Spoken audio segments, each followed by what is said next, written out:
तो हम थे आंसर राइटिंग पे। आई गेस सबसे important part is answer writing, क्योंकि आप अगर एक शॉर्टकट ढूंढ रहे हो, जो कि अभी एग्ज़ाम्स आने वाले हैं बोर्ड्स के, so if you ask me the shortcut, then answer writing is the shortcut, because how you present your thoughts, how you express them is more important than how much you know. Subject wise अगर आते हैं, सो जैसे history में हमारे पास 3 markers होते हैं, सो हम उसके लिए क्या कर सकते हैं, we can have in mind कुछ flow charts.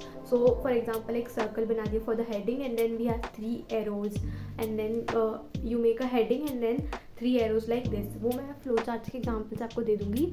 सो कुछ फ्लो चार्ट्स अपने माइंड में रख कर उन्हीं को यूज़ करके आपने अपने आंसर में प्रेजेंट कर दिया.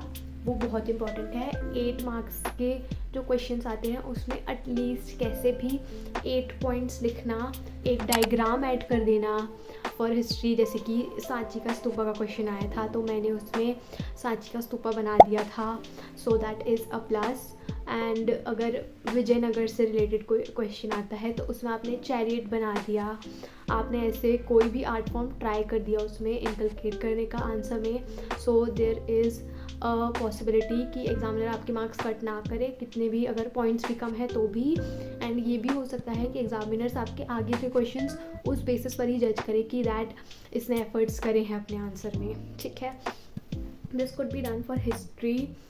And then coming on to geography में आई थिंक मेरे इतने अच्छे मार्क्स आए हैं because of the answer writing thing only. मैंने 5 मार्क के क्वेश्चंस में कंटेंट मेरे पास पूरा था, that is also one thing.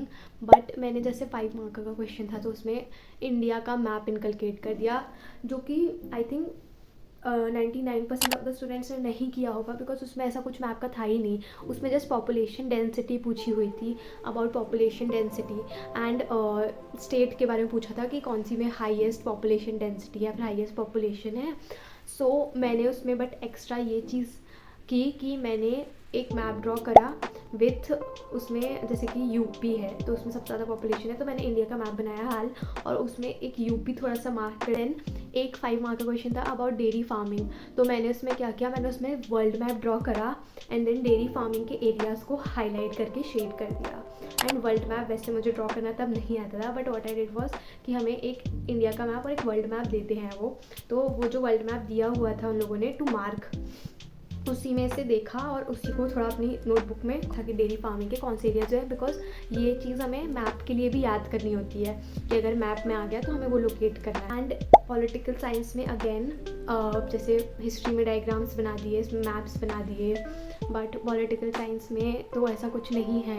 सो उस फोकस किया था वो थे पॉइंटर्स में लिखना, सब हेडिंग्स बनाना और फ्लो चार्ट्स बनाना. तो मैंने इन सब में भी for content I only refer to NCERTs, and then उनको 2-3 बार रीड किया है. मतलब आई थिंक हर एक चैप्टर 2-3 बार तो एटलीस्ट रीड किया है मैंने. उसके अलावा मैंने उसके नोट्स बनाए हैं, एंड देन उन नोट्स को भी 2-3 बार रीड और रिवाइज किया ही करना, कोई भी चैप्टर लीव नहीं करना. एंड आंसर राइटिंग अच्छे से प्रैक्टिस करने के लिए सैम्पल पेपर्स प्रैक्टिस करना. एंड आई थिंक थोड़ा एक उस पॉइंट पे आपका माइंड कैसे चल रहा है इज़ ऑल्सो वेरी इंपॉर्टेंट, कि एग्ज़ाम देते टाइम आपके माइंड में क्रिएटिव आइडियाज़, क्रिएटिव थाट्स आ पा रहे हैं या नहीं. तो उसके लिए मैंने पहले से ही थोड़े बहुत फ्लो चार्ट के आइडियाज़ और ये सोच के जाना कि हाँ डायग्राम तो बनाना ही है, तो कहीं से भी कोई सा भी डायग्राम निकल ही आ रहा था, ऐसे मैप तो बनाना ही है, तो मैंने इसलिए इंक्लूड कर ही दिया. मेरे पास जोग्राफ़ी में 10 मार्क्स होते हैं स्पेशली कि हम डायग्राम्स बनाएं, और मैप से हमें काफ़ी ज़्यादा मार्क्स मिल रहे होते हैं. ओके, सो मैंने उन चीज़ों पे भी बहुत फोकस किया, मैंने उन्हें लीव आउट नहीं किया. एंड मैं आई थिंक ये वीडियो बहुत ज़्यादा लंबा हो रहा है, so I will make separate videos for each subject also if you guys ask for it. Okay, bye.